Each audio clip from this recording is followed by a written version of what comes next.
Hey guys, welcome back to my channel. Today we're going to be talking about one of the under-eaten macronutrients and why you need this in your diet and how to get in more of this macronutrient.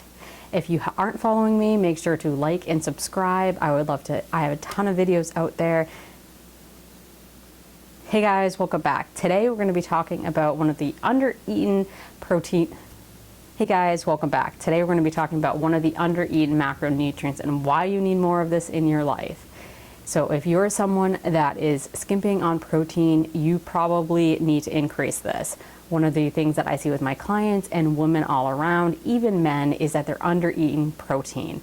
And it's very easy to skimp on protein, especially in the all-American diet where it's easy to grab things on the go, and most of the stuff is heavy in fats or carbs. Protein is the building blocks of all muscles and bones, and it helps with immunity, especially if you're dealing with things like we are right now, which is the coronavirus.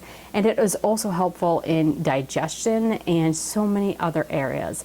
So if you are skimping on protein, you definitely need to increase this. So whether you're tracking macros or not, you may be under eating this macronutrient. So in order for you to get more protein, it's best to include lean proteins and start with that.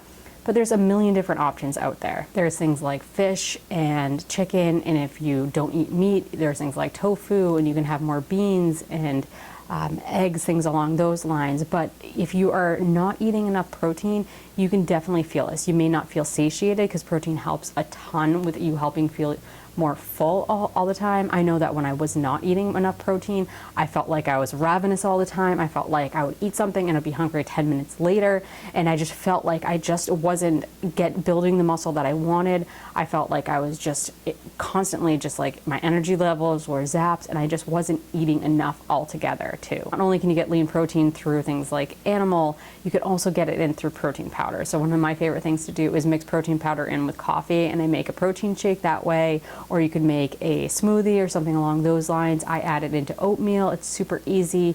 And these are multiple ways that you can get in protein, but it's so important to include this in your diet. And especially if you're someone that, as I said, is trying to focus on working out, and even if you're a runner or lifting weights or something along those lines, you need more protein in your diet. This is one of the most under-eaten macronutrients that us as Americans and many others aren't eating enough of. You don't need to go crazy. You don't need to have a million different recipes, but if you feel like you like recipes, you could do things like meatballs or egg bites or something along those lines. You don't need to go crazy.